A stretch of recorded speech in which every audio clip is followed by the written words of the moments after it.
দেখতে দেখতে ১ সপ্তাহ চলে যায়। আহান ইয়ানার প্রতি আরো বেশি ডেসপারেট হয়ে পড়েছে। ইয়ানার একটা নিঃশ্বাস মনে হয় আহানের অনুমতি নিয়ে নিতে হয়। ইয়ানাকে নিজের সামনে বসিয়ে খাইয়ে দেওয়া সবকিছু আহান নিজেই করে। ইয়ানার মাঝে মাঝে বিরক্তি বোধ হয়।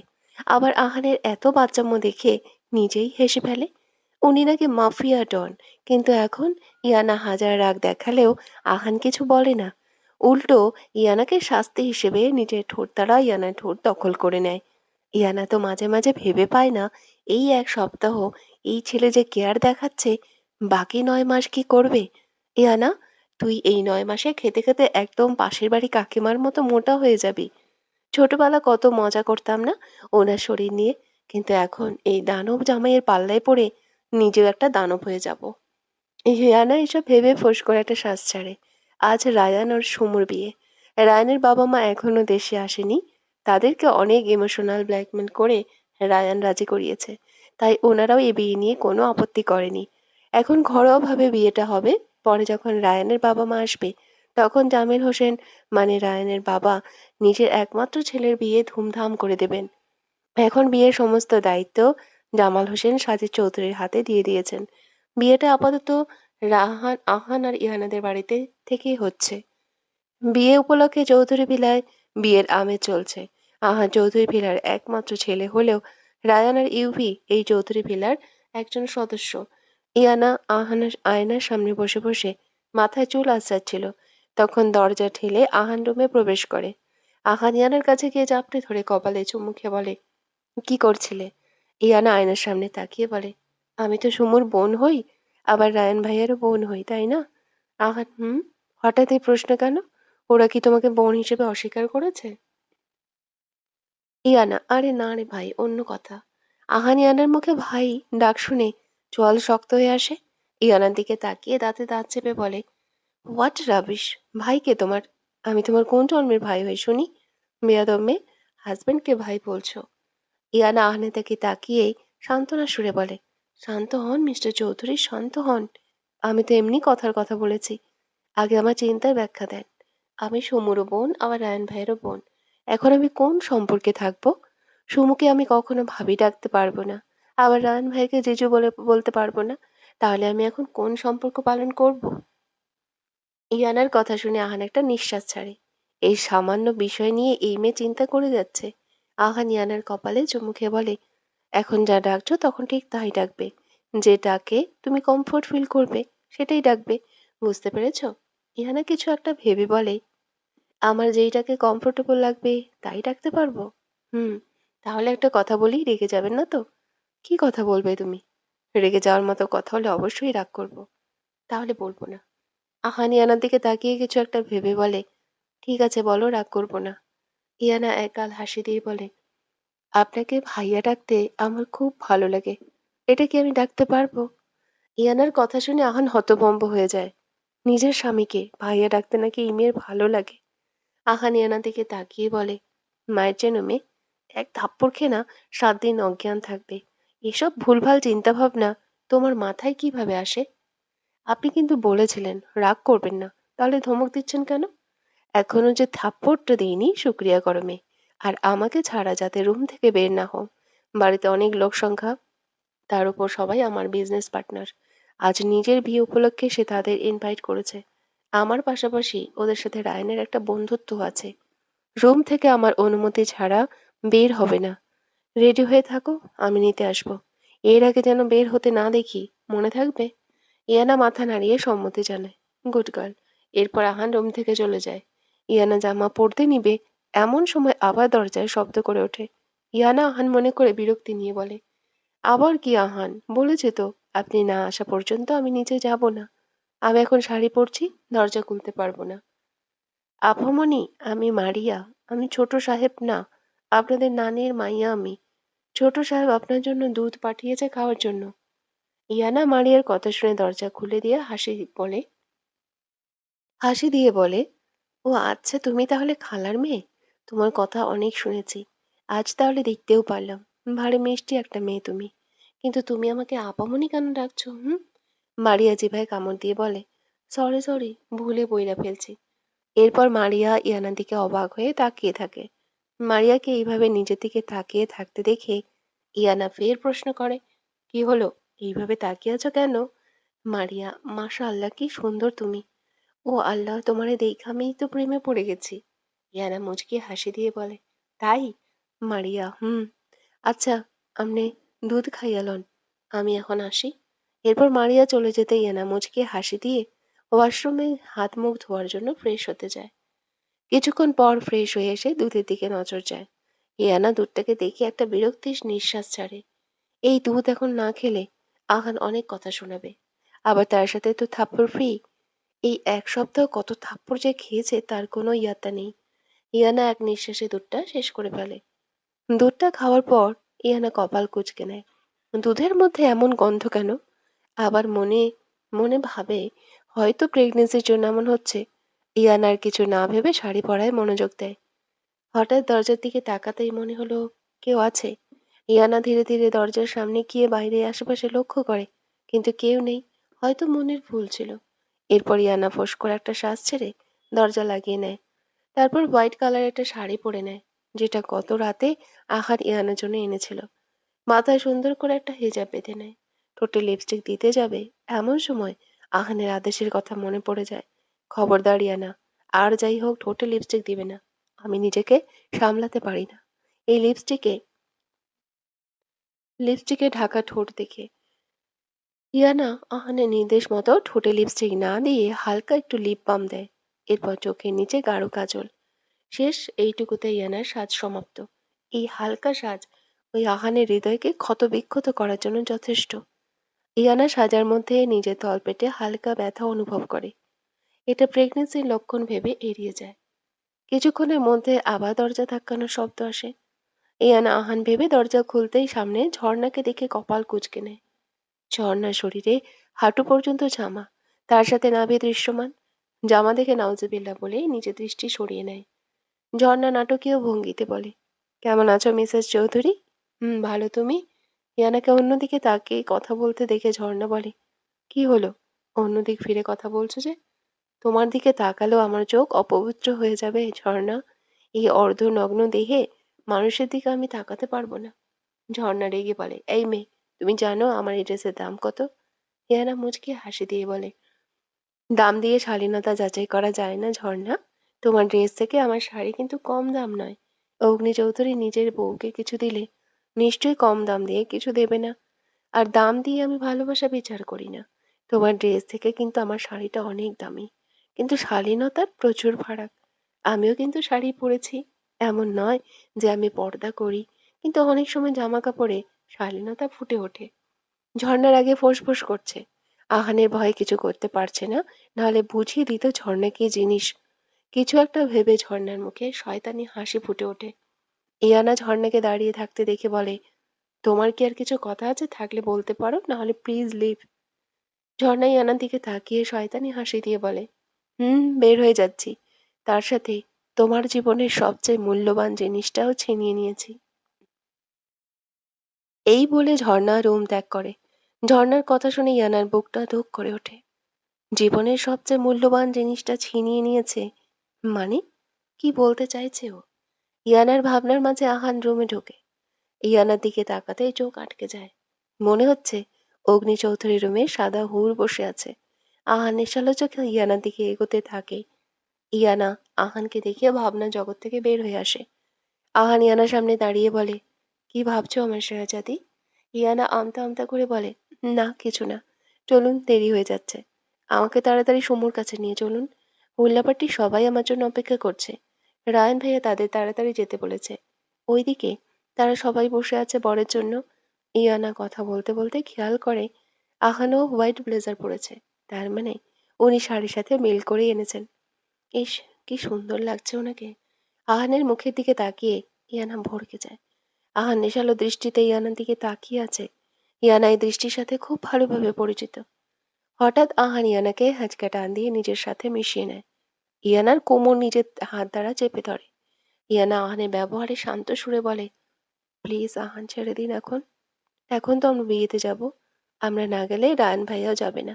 আর বিয়েটাও দেরি হয়ে যাবে। আহান ইয়ানার কানে ফিসফিস করে বলে, এতটা মোহনীয় লাগছে কেন তোমাকে? ইচ্ছে করছে খেয়ে ফেলি। শাড়িটা খুলে ফেলো ইয়ানা। আমি কন্ট্রোললেস হয়ে যাচ্ছি। ইয়ানা কি? কি বলছেন? কি শাড়ি খুলে বলবো মানে? দেখুন, ওয়াশরুমে গিয়ে মুখে পানি দিয়ে নিজের ভীমরতি দূর করুন। ইয়ানা সরে যেতে নিলে আহান আরও চেপে ধরে ডুবিয়ে দেয়।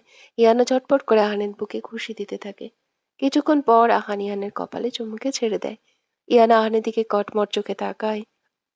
আহান ডোন্ট কেয়ার ভাব নিয়ে বলে, এক বাচ্চার মা হয়ে যাচ্ছ, এখনো এত ছটফট করো কেন তুমি? শান্ত হয়ে থাকতে পারো না? আপনি এসে আক্রমণ করবেন আর আমি শান্ত হয়ে বসে থাকবো? হোয়াট দা? শব্দচয়ন ঠিক করো ইয়ানা। আকাম মানে কি হুম? আমাদের বাচ্চা যদি এসব শিখে, আমি কিন্তু তোমাকে শেষ করে দেব। আখান কথার মাঝে লক্ষ্য করছে ইয়ানা বারবার পেটে হাত দিয়ে চেপে ধরছে। আখান ইয়ানার দিকে তাকিয়ে বলে, বারবার পেটে হাত দিচ্ছ কেন? বাবু কি তোমায় লাথি মারছে? লাথি মারবে কিভাবে? ওর তো এখনো হাত পা হয়নি। আহানের কথায় ইয়ানা হকচকিয়ে ওঠে। ইয়ানার পেটে হঠাৎ করে ব্যথা অনুভব হচ্ছে, একটু পর পর। কিন্তু এটা আহানকে বলা যাবে না। ওকে নিয়ে ডেসপারেট হয়ে যাবে। বিয়েটা শেষে মাটি হয়ে যাবে। না, তেমন কিছু না। এমনি হয়তো হাত চলে গিয়েছে, খেয়াল করিনি।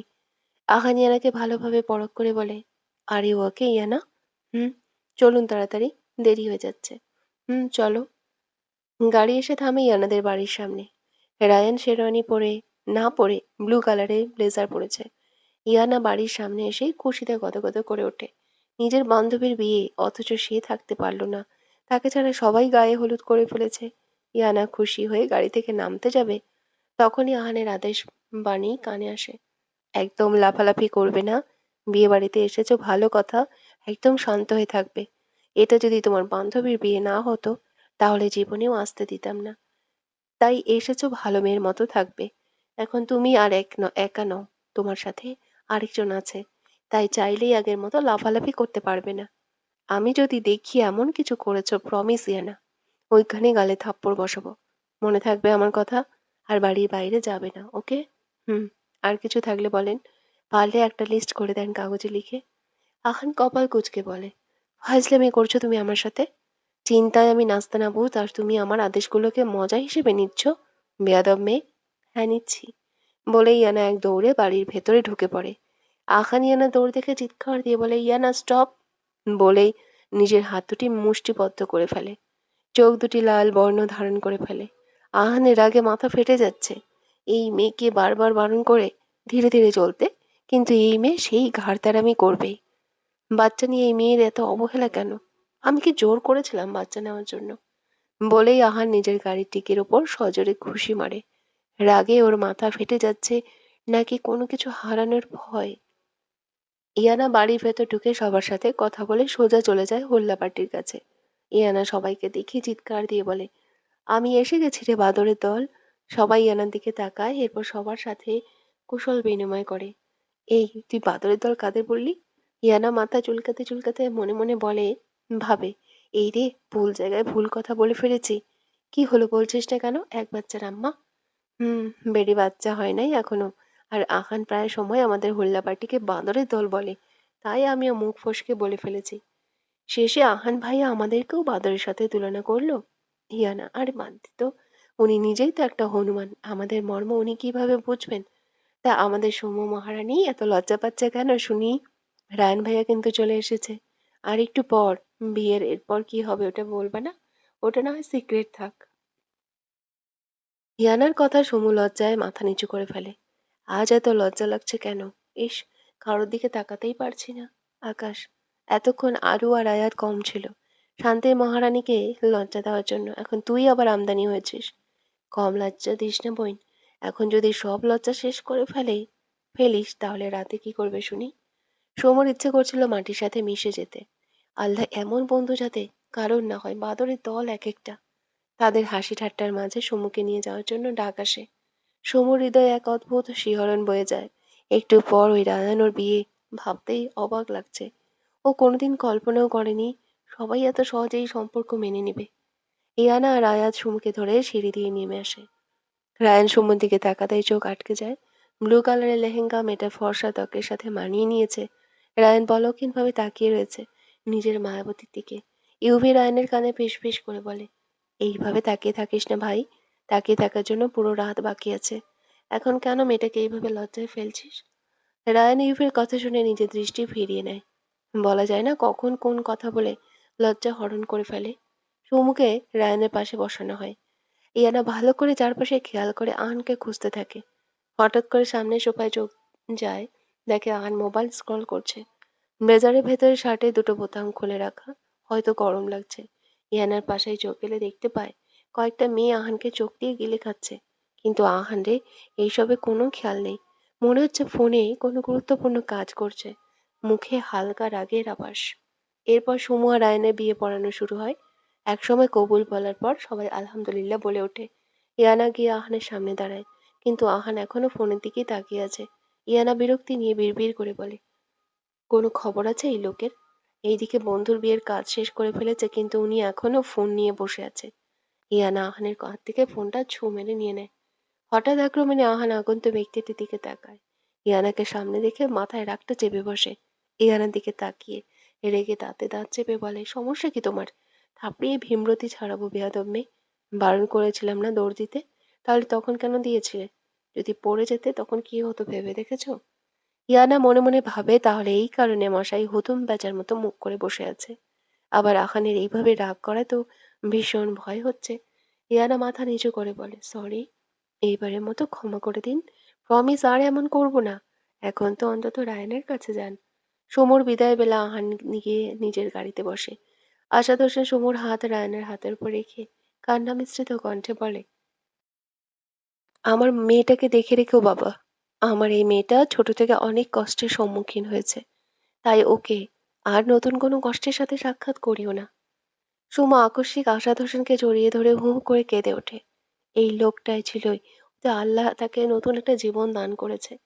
যে শহরে সে একদম অপরিচিত ছিল, তখন এই মানুষটা বাবার স্নেহ দিয়ে আগলে রেখেছেন, মাথা গোঁজে ঠাঁই করে দিয়েছেন, সুন্দর ভবিষ্যৎ দিয়ে বাবার মর্যাদা পালন করেছেন।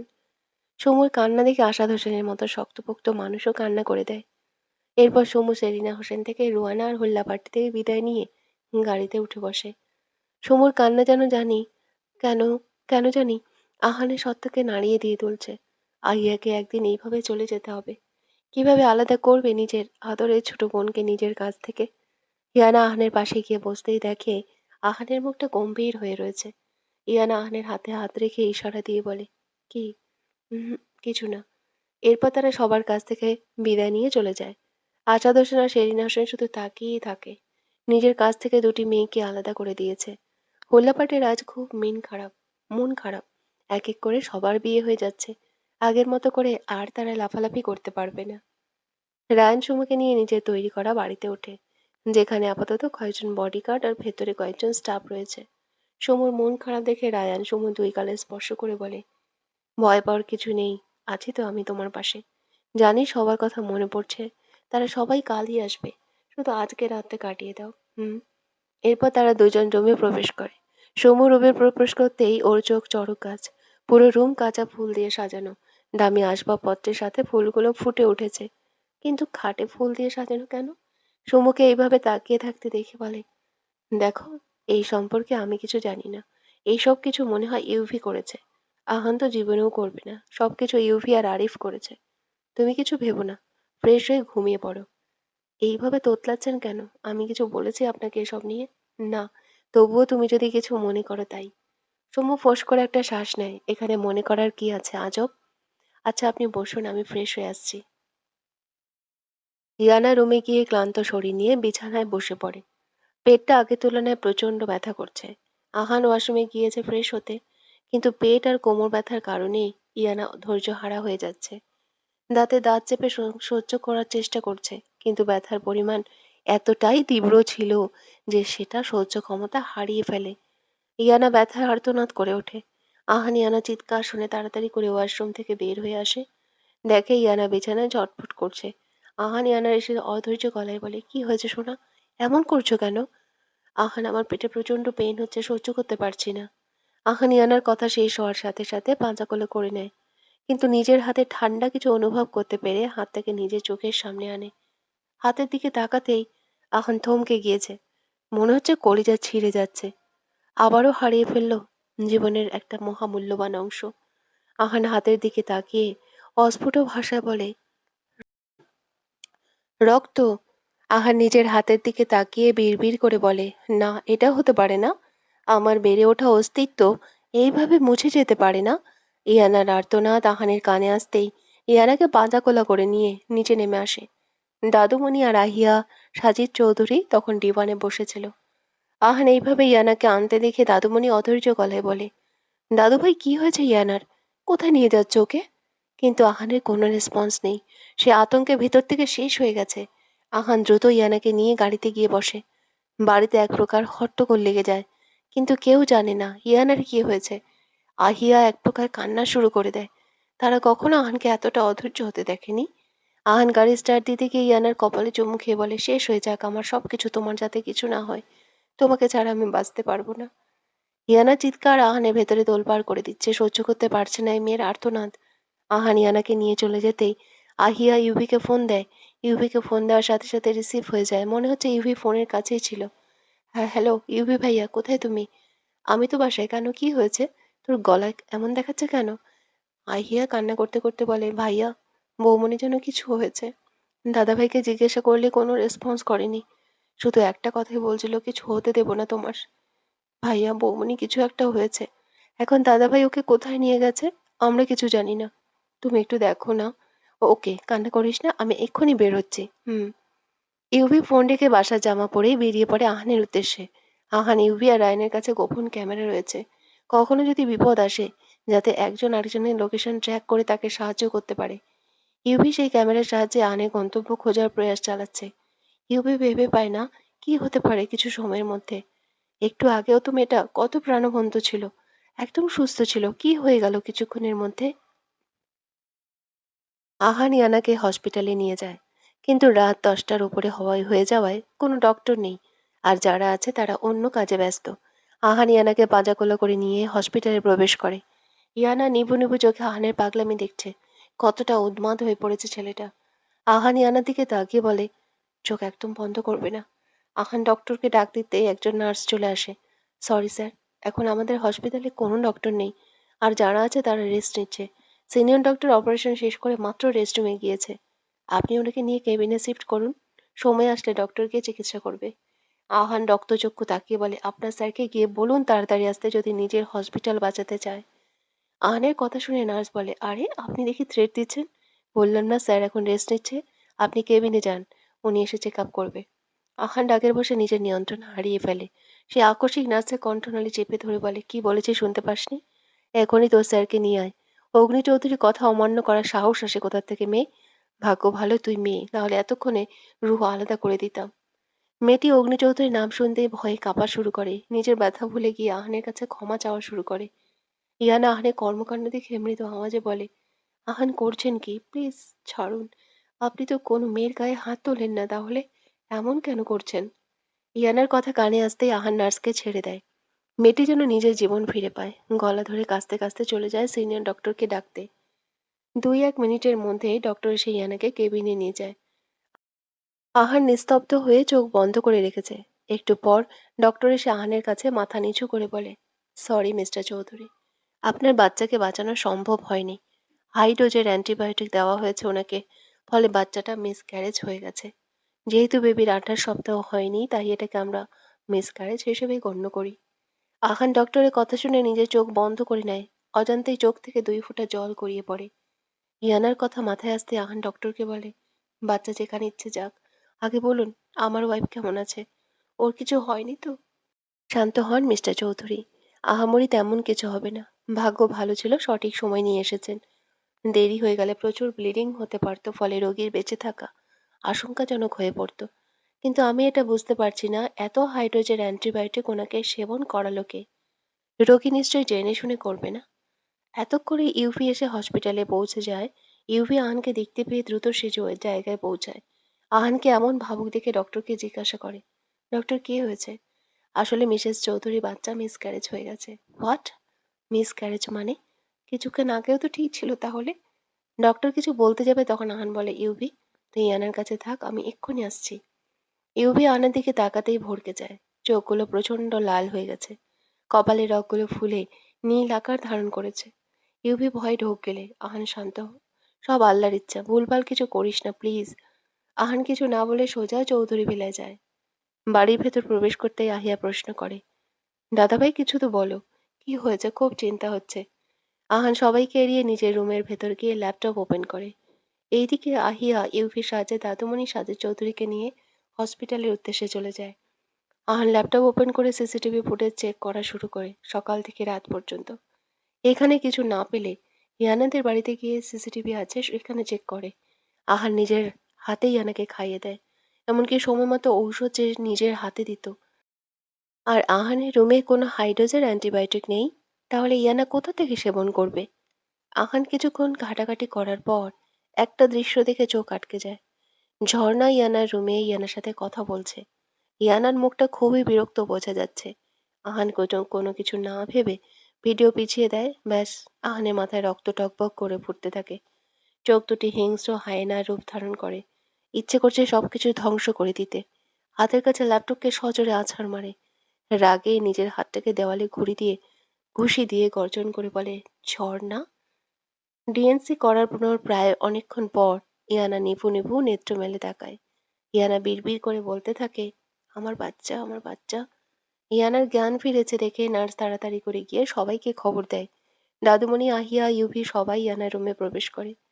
আহিয়া কাঁদতে কাঁদতে বলে, বৌমণি তুমি ঠিক আছো তো? আমাদের কিছু চাই না, তুমি ঠিক থাকলেই হবে।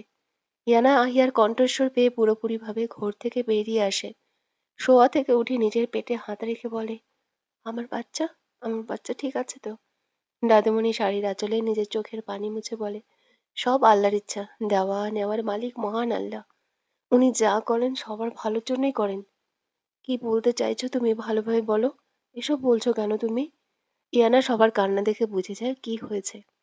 ইয়ানা পাগলের মতো বিড়বিড় করে বলতে থাকে, না, এটা হতে পারে না, এটা হতে পারে না। আল্লাহ আমাকে এতটা নিষ্ঠুরতার পরিচয় করাতে পারে না। আমার বাচ্চার কিছু হতে পারে না। ইয়ানা চিৎকার হসপিটালে এক হৃদয় বিদারক অবস্থার রূপ ধারণ করেছে। দাদুমণি, শান্ত হ। এইভাবে ভেঙে পড়লে হবে না, তুই অসুস্থ। এইভাবে কান্না করলে তোর ক্ষতি হবে। ইয়ানা কান্না করতে করতে বলে, ও আমার সন্তান ছিল দাদুমণি। দুনিয়ার আলো দেখতে না পেয়ে আমাকে ছেড়ে চলে গেল। কেন করলো আমার সাথে এরকম? ওকে দিয়ে আমি প্রথম মাতৃত্ব অনুভব করেছি। আমার ঝড়েতে বেড়ে ওঠা প্রথম অস্তিত্ব ছিল। আমার মমতাকে বিদায় জানিয়ে কেন চলে গেল দাদুমণি? কেন? ইয়ানা আর কান্না করতে পারছে না। ইয়ানার কান্না দেখে সবাই কান্না করে দেয়। ইয়ানা দাদুমণির বুক থেকে মাথা তুলে বলে, দাদুমণি, আহান কোথায়? উনি আমাকে ভুল বুঝবে তাই না? উনি আমার উপর রাগ করেছে তাই তো আসেনি। কিন্তু এতে আমার কি দোষ? ইউভি, আহান তোমার উপর রাগ করেনি ইয়ানা। ও এখনই চলে আসবে। তোমার উপর রাগ করবে কেন, পাগল মেয়ে? আসলে আহান একটু চিন্তিত, তাই হয়তো আসেনি।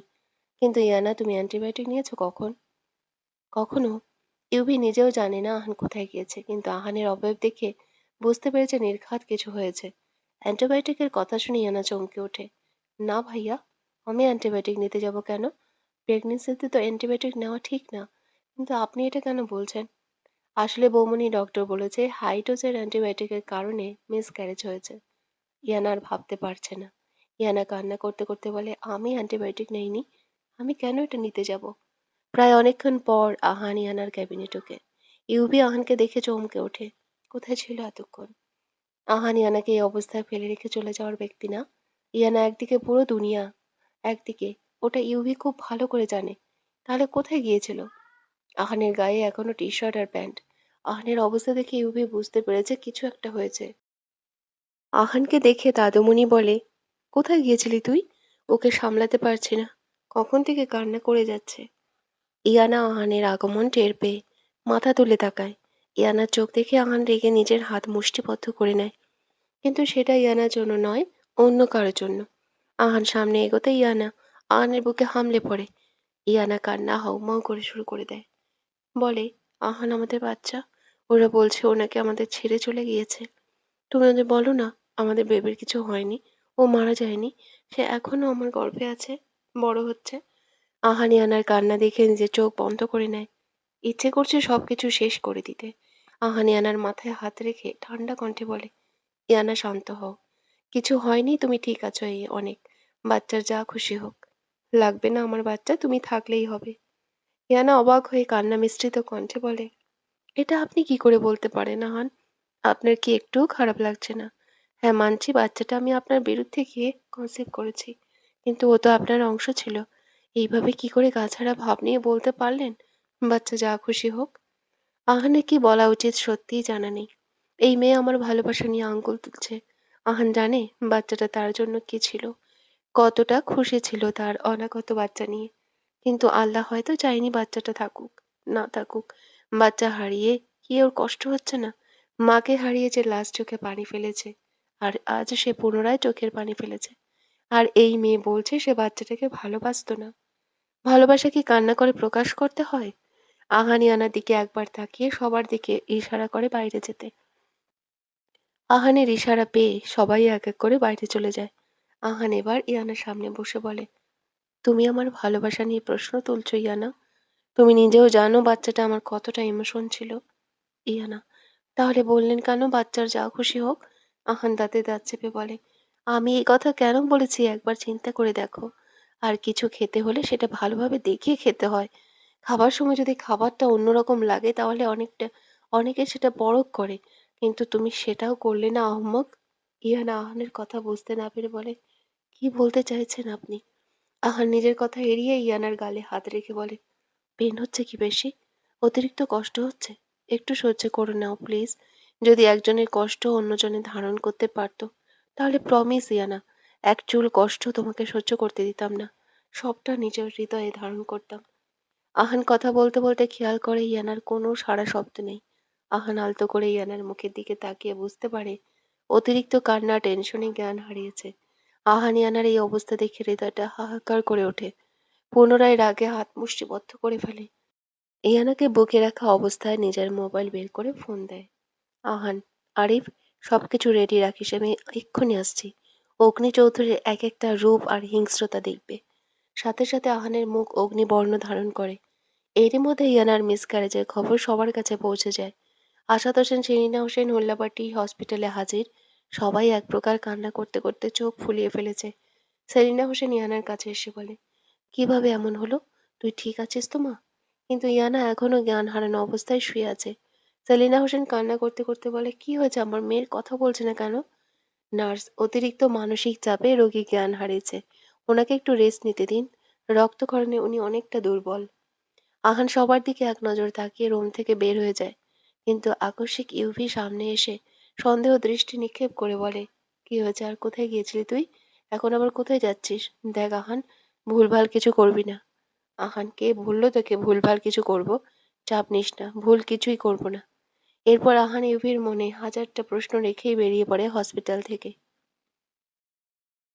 ওপরের দিকে বাঁধা অবস্থায় রয়েছে এক সুন্দরী যুবতী, আর তার নিচে রয়েছে হাজারটা বিষধর সাপ বিচ্ছু, যা মেয়েটার দিকে বারবার ফনা তুলছে রক্ত চুষে খাওয়ার জন্য। মেয়েটার কপাল আর গলা দিয়ে অনবরত লোহিত রক্তকণিকা বের হচ্ছে। তার সামনে দাঁড়িয়ে আছে হিংস্র অগ্নিমূর্তি ধারণ করা এক যুবক, যে এক মুহূর্তে তলোয়ার নিয়ে এক এক করে তীর মেয়েটির দিকে ছুঁড়ে মারছে। মেয়েটি ভয়ে শিউরে ওঠে, ভয়ে কাঁপা কাঁপা কণ্ঠে বলে, এসব কি আহান? আমার সাথে এমন করছো কেন? আর এটা কেমন জায়গা, দেখলেই গা গুলিয়ে আসছে। আমাকে এইভাবে বেঁধে রেখেছো কেন? কত সাপ বিচ্ছু এখানে। প্লিজ আমাকে এখান থেকে মুক্ত করো, প্রচন্ড ভয় হচ্ছে। মেয়েটা কথা বলা শেষ হতেই আহান হাতের মাঝে এক তীর ছুঁড়ে মারে। মেয়েটা ব্যথায় চিৎকার করে ওঠে। আহান রেগে মেয়েটির সামনে গিয়ে রাগে হুংকার দিয়ে বলে, অগ্নি চৌধুরীকে দেখেছিস মেয়ে, কিন্তু তার হিংস্রতার সাথে পরিচয় হতে পারিসনি। কত বড় কলিজা হলে তার অস্তিত্বকে ধ্বংস করার মতো দুঃসাহস দেখাস। মেয়েটি অবাক হয়ে তাকায়। আহান এত কিছু জানলো কিভাবে? তখন তো রুমে ছিল না। মেয়েটি ভয়ে ভয়ে বলে, কি কি করেছি আমি? তোমার অস্তিত্বকে শেষ করেছি মানে? মেয়েটা কথা শেষ করতেই আহান হাতে ধারালো, সাথে সাথে মেয়েটির হাতের কাটা অংশ তারা হামলে পড়ে। মেয়েটি চিৎকারে মাটি পর্যন্ত কেঁপে ওঠে। আহান রেগে চিৎকার দিয়ে বলে, অভিনয় করিস আমার সাথে পিচ? কি ভেবেছিলি অগ্নি চৌধুরীর অস্তিত্বকে শেষ করে দিয়ে মুক্ত আকাশে উড়ে বেড়াবি? বাট আফসোস, নিজেই সিংহের গুহায় ঝাঁপ দিয়েছিস। যে হাত দিয়ে তুই দুধে ওষুধ মিশিয়েছিলি, দেখ, সেই হাত তোর সাথে নেই। তিলে তিলে মরবি তুই ঝর্ণা। মেয়ে ভেবে ভাবিস না ছেড়ে দেব। তুই আমার কলিজায় হাত দিয়েছিস, কলিজায়। এখন তোর কলিজা আমি ছিঁড়ে দেখব। আমার স্ত্রীর এক একটা আর্তনাদ আমি তোকে দ্বিগুণ ফিরিয়ে দেব। আমার অনাগত বাচ্চা যে কত কষ্ট নিয়ে পৃথিবী ছেড়েছে, তার যে হাজার গুণ কষ্ট আমি তোকে দেব। কিন্তু এত বড় একটা কাজ তুই একা করিসনি, আমি শিওর। তোর সাথে কেউ ছিল যে তোকে এটা সাহায্য করেছে। সেটাও আমি খুঁজে বের করব। নরকের চেয়েও নিকৃষ্ট মৃত্যু দেব আমি তোদের। সময়ের সাথে তাল মিলিয়ে চলতে থাকে প্রতিটি মুহূর্ত। দেখতে দেখতে কেটে যায় ১ মাস। এই ১ মাসে অনেক কিছুর পরিবর্তন আসে। ইয়ানাকে হসপিটাল থেকে ৩ দিনের মধ্যে রিলিজ করে দেয়। অবশ্য আহানও ইয়ানাকে হসপিটাল থেকে বাড়িতে নিয়ে আসে। বাড়িতে নার্সের ব্যবস্থা করে দেয়। হসপিটালের পরিবেশে শুধু কান্নাকাটি করতো আহান। ভালোবেসে বা হাজার ধমক দিয়েও থামাতে পারতো না। আহান ধমক দিলে আরো বেশি কান্না করে। আর নার্স বলে দিয়েছে ইয়ানা এখন মানসিকভাবে ডিস্টার্ব। নিজে সামলাতে প্রচুর সময় লাগবে, তাই ওকে ভালোভাবে দেখাশোনা করতে হবে। মানসিকভাবে শান্তি দিতে হবে। আর এই কারণে আহান ইয়ানাকে হসপিটাল থেকে বাড়িতে নিয়ে আসে। বাড়িতে আসলে অন্তত সবার সামনে থাকবে। ইয়ানা পুরোপুরিভাবে সুস্থ না হলে মোটামুটি সুস্থ। তবে মেয়েটা অনেক চুপচাপ হয়ে পড়েছে। বাড়িতে বসে বসে কান্না করে। আহান বাড়িতে আসলে আহানের ভয়ে কান্না বন্ধ করে দেয়। আহান ইয়ানার মুখ দেখেই বুঝতে পারে মেয়েটা কান্না করছিল। ইদানিং মেয়েটাকে ধমক দিলে নিজেরই কলিজা কেঁপে ওঠে। আহান শুধু তপ্ত শ্বাস ফেলে। ইয়ানার কপালে ভালোবাসার পরশ এঁকে দেয়। ঝর্ণা নিখোঁজ হয়ে গিয়েছে, এটা প্রত্যেকটা নিউজে দেওয়া হয়েছে। ঝর্ণার মার এসব তারা একদম ভেঙে পড়েছে। আর সবচেয়ে আশ্চর্যজনক হলো আহান ঝর্ণাকে খোঁজার জন্য সাহায্য করছে। এই ১ মাসে ঘটে গেছে আরও একটি ঘটনা। আহান যখন হসপিটালে নিজের পরিচয় দিয়েছিল, তখন কে যেন লুকিয়ে ক্যামেরা বন্দি করে ফেলে। এরপর এটা সোশ্যাল মিডিয়ায় ছেড়ে দেয়। এরপর থেকে শুরু হয় এই নিয়ে তুমুল আলাপন। এখন সকল নিউজে শুধু একটাই প্রশ্ন, বিশিষ্ট ব্যবসায়ী সাজিদ চৌধুরীর ছেলে আহান চৌধুরী আর মাফিয়া ডন অগ্নি চৌধুরী কি এক ব্যক্তি? সেই মাফিয়া ডন যার নাম শুনলে খারাপ লোকেদের আত্মা কেঁপে ওঠে, যিনি এই পর্যন্ত নিজেকে আবৃত করে রেখেছেন, কখনো নিজের মুখ সোশ্যাল মিডিয়ায় দেখাননি। তাহলে উনি কি চৌধুরী গ্রুপের মালিকের ছেলে আহান চৌধুরী? যদি তাই হয়, তাহলে উনি নিজের পরিচয় গোপন কেন রেখেছেন? দুই পরিচয় নিয়ে কেন ধরা দিয়েছেন? একদিকে একজন মাফিয়া, যাকে সবাই একজন সফল ব্যবসায়ী চেনে। দুটি পরিচয় নিয়ে উনি ওনার কোনো স্বার্থ হাসিল করতে চেয়েছিলেন, নাকি মাফিয়া হয়ে মানুষের লোক দেখানোর সেবা করে গেছেন? অনেক শিরোনামে উঠে এসেছে উনি, যাকে খুন করে তার অস্তিত্ব পর্যন্ত কেউ খুঁজে পায় না। উনি যন্ত্রণা দিয়ে ওনার শত্রুদের খুন করেন। এই সংবাদ কি তাহলে সত্যি? অগ্নি চৌধুরী রাতের আধারে মানুষ খুন করেন আর দিনের আলোতে মানুষের সেবা, এটা ওনার কেমন রূপ? এমন পজিটিভ নেগেটিভ নিউজে আহান রেগে নিজের হিতাহিত জ্ঞান হারিয়ে ফেলে। কার এত সাহস হলো এসব নিউজ ছড়িয়েছে? ইউভি রায়ান আহানের পাশে থেকে ২৪টা ঘন্টা বুঝিয়েছে। ইউভি রায়ান না থাকলে হয়তো তাদের খুঁজে এনে হলেও ইচ্ছে মতো পিটাতো। কিন্তু তার আগেই আহান শান্ত হয়ে যায়। ঠোঁটের কোণে দেখা যায় এক কুটিল হাসি। সংবাদ যখন উঠেছে, তখন আরেকটু বাড়ানো যাক। আহানও সবকিছু স্বীকার করে নেয় মিডিয়ার সামনে। কিন্তু চোখে ছিল জ্বলন্ত আগুনের শিখা। আহান মিডিয়ার সামনে রহস্যময় হাসি দিয়ে বলে, আমি আহান আর অগ্নি দুই পরিচয়ে পরিচিত। অগ্নি চৌধুরীকে সবাই ভয় পায়, তাকে দেখলেই মাথা নিচু করে ফেলে। বলে সে সাধারণ মানুষের সাথে মিশতে পারে না। তাই অগ্নি চৌধুরী নিজের পরিচয় লুকিয়ে সাজিদ চৌধুরীর ছেলে আহান চৌধুরী হয়ে সবার সাথে মিশে যায়। এতে লোকেদের সম্পর্কে সে জানতে পারে, কিন্তু অগ্নি চৌধুরী সেটা পারত না। কারণ অগ্নি চৌধুরীর সামনে কথা বলার সাহস তাদের নেই। তবে সাজিদ চৌধুরীর ছেলের সামনে সেই সাহস আছে। একজন সাংবাদিক ফের প্রশ্ন করে, ঠিক আছে, এই বিষয়ে আমরা ক্লিয়ার হলাম, কিন্তু স্যার এটা কি সত্যি আপনি খুন করেন? আহানের কানে কথাটি আসতেই রক্তচক্ষু নজরে তার দিকে তাকায়।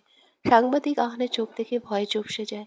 তবে আহান অবস্থা বুঝে একটা মুচকি হাসি দিয়ে বলে, প্রশ্নটা করার জন্য ধন্যবাদ। এই প্রশ্ন করার জন্য একদিন অগ্নি চৌধুরীর রাজত্বে আপনাকে অতিথি আপ্যায়ন করা হবে।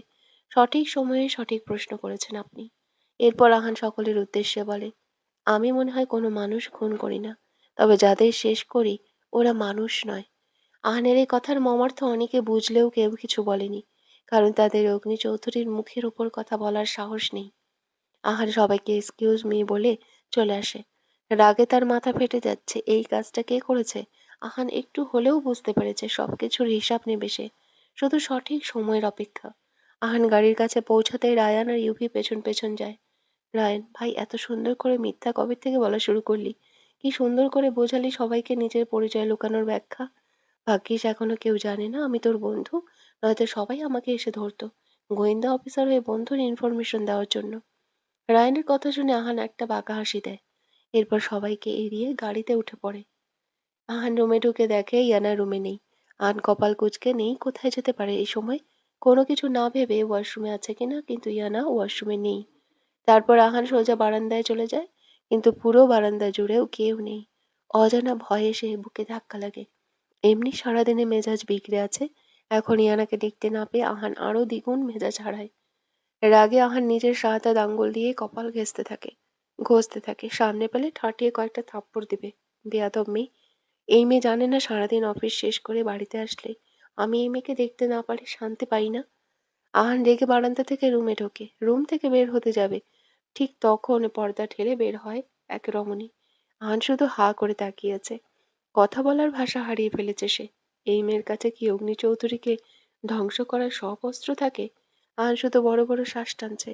ইহানা হাত কাটা, হাঁটু পর্যন্ত লাল রঙের একটা শর্ট ড্রেস পরেছে। নিজে এই ড্রেস পরে নিজেই বিব্রত হয়ে পড়ে আহানের সামনে গিয়ে। আহান নেশালো চোখে এক এক পা করে এগোতে থাকে। ইয়ানা নিচের পরনের জামাকে নিচের দিকে টানছে। ইয়ানার কাছে যেতে আহান বাস্তবে ফিরে আসে। ইয়ানা এখনো অসুস্থ। বড় একটা শ্বাস টেনে অন্যদিকে ঘুরে যায়। অন্যদিকে ঘুরে দাঁতে দাঁত চেপে বলে, এইসব ড্রেস কে পরতে বলেছে তোমাকে? বিশ্রী লাগছে ইয়ানা, চেঞ্জ করে আসো। আহানের কথাটা ইয়ানার এগোতে লাগলো। সে 2 ঘন্টা ধরে সেজেছে আর এখন এই লোক তাকে বিশ্রী বলছে। এতটা অপছন্দ হয়ে পড়েছে? ইয়ানা অভিমানী কণ্ঠে বলে, হ্যাঁ, এখন তো বিশ্রী লাগবেই। আজ যখন মিডিয়ার সামনে গিয়েছিলেন, তখন তো আপনার চারপাশে এর চেয়ে ছোট ড্রেস পরা মেয়ে ছিল, যারা আপনাকে চোখ দিয়ে গিলে খাচ্ছিল। তখন খুব মজা লাগছিল, তাই না? তাদের খুব সুন্দর লেগেছিল।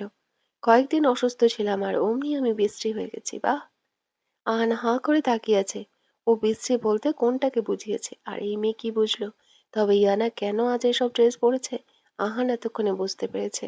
মহারানীর হিংসে হচ্ছিল খুব। তাই তো বলি, যে মেয়ে সারাদিন ঘোমটা টেনে রাখে, ধমক দিয়ে ঘোমটা নামাতে হয়, সে আবার কিভাবে এসব ড্রেস পরবে? আহান ভেবেই একটা তৃপ্তির হাসি দেয়। আহান ইয়ানার সামনে এসে বলে, এতটা অভিমান কেন করো তুমি?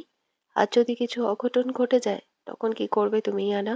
আমি কন্ট্রোললেস হয়ে পড়লে আমাকে সামলানো যে খুব কঠিন। তুমি অসুস্থ ইয়ানা, তাই আমি কোনো ভুল করতে চাই না। আমার একজোড়া চোখের দৃষ্টি সবসময় তোমার অস্তিত্বে নিবদ্ধ থাকে। আমার পাশে যদি বিশ্ব সুন্দরী এসে দাঁড়িয়ে থাকে, আমার কিছু যায় আসে না। কারণ আমার চোখে তোমার যে সুন্দর তো কেউ নেই। আমার অনুভবের শাহজাদি। তোমার রূপে এই তো ঝলসে যাই আমি বারবার। কিন্তু আজ যেটা করেছো, এতে নিজেকে কন্ট্রোল করা খুব কঠিন হয়ে পড়েছে। এই ড্রেস পাল্টে নিজের রানিং জামা পরে আসো। তোমার এই নতুন রূপে আমাকে পাগল না করলেও পারতে। এই বলে আহান রুম ত্যাগ করে বারান্দায় চলে যায়। আহান বারান্দায় গিয়ে চোখ বন্ধ করে ঘন ঘন শ্বাস টানছে। এই মেয়ে আমাকে শেষ করে দিবে, ও শিট। আহান হাতে একটা সিগারেট ধরায়। ইয়ানা ওই দিন না করার পর থেকে আহান আর সিগারেটে ছুঁয়েও দেখেনি। কিন্তু আজ নিজেকে সামলাতে না পেরে বাধ্য হয়ে নিকোটিনের ধোঁয়া ওড়াতে থাকে। এদিকে ইয়ানা আহানের কথা শুনে লজ্জায় নতজানু হয়ে আছে। ইস, কি লজ্জাজনক ব্যাপার। ইয়ানা আয়নার সামনে গিয়ে নিজের দিকে তাকিয়ে বিকৃতি করে বলে, ছি ইয়ানা, আবেগের ঠেলায় এসব কি ছাইপাশ পড়েছিস। ওয়াক, কি বিশ্রী লাগছে তোকে। আহান তো ভুল কিছু বলেনি।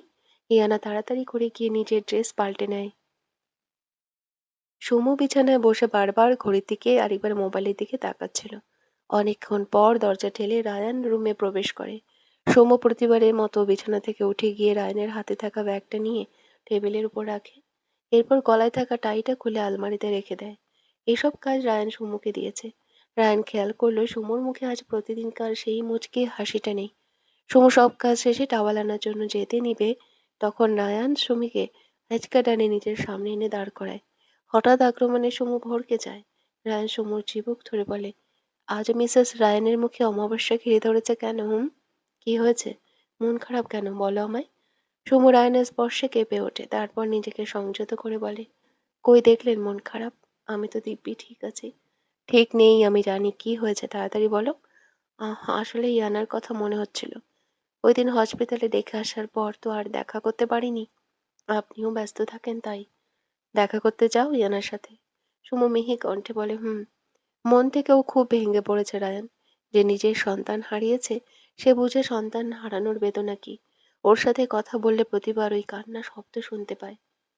ওকে কাল বা পরশু নিয়ে যাব অফিস থেকে এসে। আজ কথা হয়েছিল ইয়ানার সাথে। আমিও কাজের চাপে খবর নিতে পারি না। আহানকে জিজ্ঞাসা করলে জীবনেও উত্তর পাবো না। আর ইয়ানাকে একান্তভাবে মোবাইলে ফোন দিলে আহান খুন করে ফেলবে। যতই ইয়ানা আমাকে ভাই আর আমি ওকে বোনের মতো দেখি না কেন, সাইকোটা জীবনেও বুঝবে না। কথা হয়েছিল। আহান ভাইয়া ইয়ানাকে নিয়ে খুব পজিটিভ তাই। কি কথা বলেছো? সুমো লজ্জায় মাথা নিচু করে বলে, বলতে পারবো না। রায়ান কপাল কুঁচকে বলে, আজব, এইভাবে লজ্জা পাচ্ছ কেন? রায়ানের কথা সুমো আরো লজ্জা পায়। রায়ান সুমোর এই লজ্জা মাখা মুখ দেখে একটা মুচকি হাসি দেয়।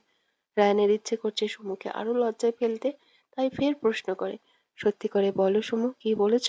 তুমি দিন দিন আমার নির্লজ্জ হয়ে যাচ্ছ কেন শুনি? সুমো তাজ্জব বনে গেল, ও নির্লজ্জ হয়েছে মানে? আরে ও বলেছেটা কি?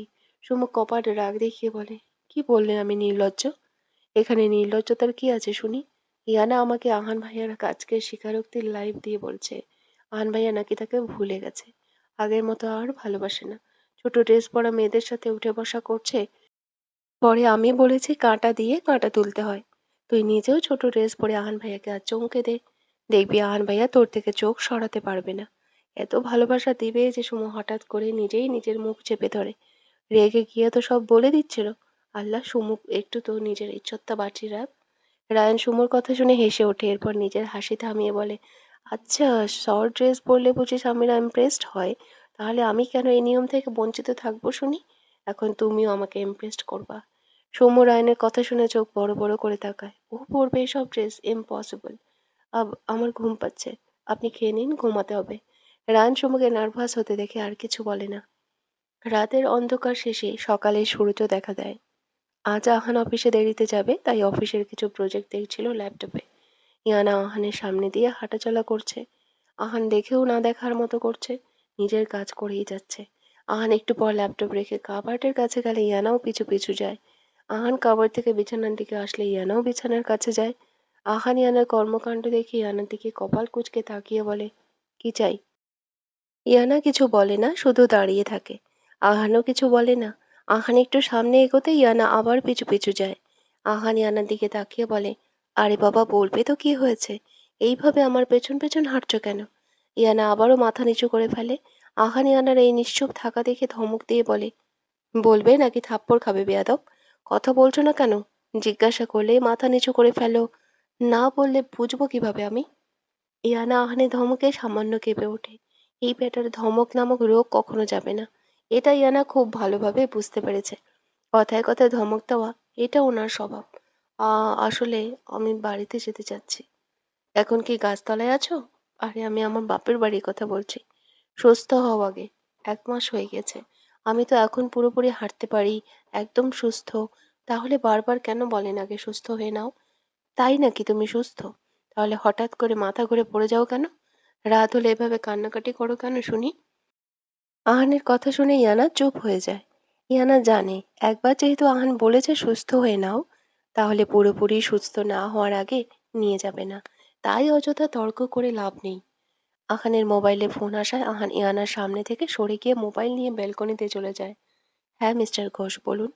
মিস্টার চৌধুরী, আমরা ঝর্ণাকে কিছুতেই খুঁজে পাচ্ছি না। আমার মনে হয় মেয়েটা পালিয়েছে, না হলে এতক্ষণে পেয়ে যাওয়ার কথা। আপনি যদি আরেকটু সাহায্য করতেন তাহলে ভালো হতো। আহান একটা বাঁকা হাসি দেয়, এরপর ঘোষের উদ্দেশ্যে বলে, পুলিশ আপনি, আমি নই। একজন মাফিয়ার কাছে এসে সাহায্য চাচ্ছেন, বিষয়টা ভালো দেখায় না। ভালোভাবে তদন্ত করে দেখুন না কোথায় আছে। হয়তো কারোর দয়ায় এখনো বেঁচে আছে, কঠিন মৃত্যুর সম্মুখীন করাবে বলে। আবার হতে পারে আপনার কথা সঠিক, হয়তো পালিয়েছে। তদন্ত করুন, আর না হলে এই তদন্ত ক্লোজ করুন। আহান অনেকক্ষণ কথা বলে রুমে এসে ইয়ানার উদ্দেশ্যে বলে, কাল একটা সারপ্রাইজ আছে, সন্ধ্যায় প্রস্তুতি নিয়ে থেকো। আর নিজেকে মানসিকভাবে ঠিক করে নিও। অগ্নি চৌধুরী বউ হয়েছ, সাহসী তো হতেই হবে তোমাকে, মিসেস অগ্নি চৌধুরী। ইয়ানা আহানের কথার অর্থ বুঝতে না পেরে তাকিয়ে থাকে। আহান ইয়ানার ঠোঁটে চুমুকে বলে, এত কিছু ভাবতে হবে না, শুধু মনে রেখো সন্ধ্যায় একটা সারপ্রাইজ আছে। কি সারপ্রাইজ দেবে আহান ইয়ানাকে? কি মনে হয়? দেখতে থাকুন কালকের পর্ব। প্লিজ যারা নতুন শুনছেন তারা অবশ্যই সাবস্ক্রাইব করে যাবেন। অনেক অনেক ধন্যবাদ আমার চ্যানেলে আসার জন্য।